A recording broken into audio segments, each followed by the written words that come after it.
We're back on Boomer TV. I enjoy the whole figure eight thing and the demolition derby. Demolition derby. I feel like Boom! like a 9-year-old when I'm saying this, but it's true. I like to watch it, and then I'm usually like that. But who crashes on purpose? Right. People at the Speedrome. They do. There's a whole business built around it, and a lot of entertainment too. Michael Atwood takes you there. And here we go. Watch for the fireworks up for the backstretch, and there we go. Drop of the green, and we're ready to rock and roll. The Circle City Pyrotechnics light up the sky down on the track. We're lighting it here. Awesome. We're at the Indianapolis Speedrome today, and a very historic racing facility built in 1941 and made famous for the sport of figure eight racing that was invented here in 1952.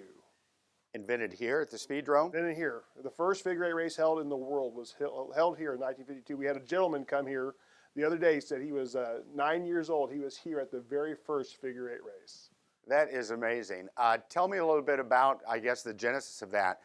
They just got tired of just going around and making left turns all the time. What happened there? The history of it and the myth and the legend is that they just had this idea is like, let's just go and see what happens going through the mud and going around back and forth through the crossover, and you know, the rest is history, as they say. And what happens in a figure eight race? So in figure eight race, it is just as you imagine. Cars race in a figure of eight, and cars are coming at each other in the crossover. They have to miss each other, and it is the most exciting thing, in my opinion, of racing out there, because there are so many near misses. I've been watching this sport since I was 6 years old. I'm 42, and I will still jump out of my seat for that near crossover collision that happens, you know, 40, 50, 100 times during the course of a figure eight race. And it is not the goal to slam into each other. No, we're racing super unlimited unlimited horsepower late models here. They're upwards between $40,000, $50,000, $75,000 machines. So these aren't jalopies by any stretch of the imagination. These are high-powered, built specifically for racing here at the Speedrome. And talk a little bit about what makes that figure eight that much more.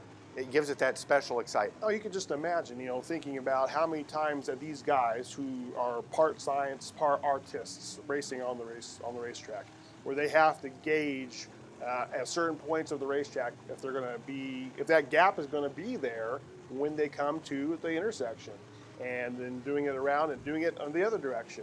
And you're not just racing the cars that you're racing with, you know, nose to tail, but you're also racing with those guys who are coming at you at the other crossover, at the other end of the racetrack. So it's really much a science, and it takes years for the best of the best drivers who are our drivers here at the Speedrome to become proficient in it. A lot of mileage, a lot of laps, and a lot of hurt race cars.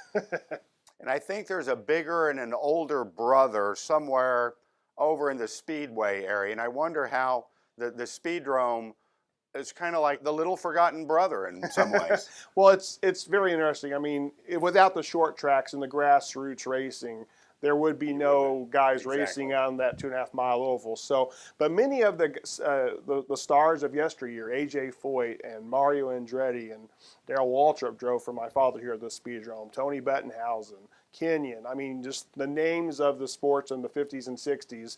They raced here at the Speedrome, and many times they would say, you'd hear an old timer say, if you can win at the Speedrome, you can win anywhere. And that's just that's kind of the reputation that the Speedrome had here for over 70 years. So I knew there was heritage here. I just wasn't aware the depth of that heritage. For me, it's the Indy 500, and then it's the World Figure Eight Championship right there. That's my rankings of races in the world. Jonathan Bird, thanks for taking us a few figure eight laps around the Indianapolis Speedrome. Really enjoyed it. Thank you, Mike. Appreciate it. Thanks a lot. You.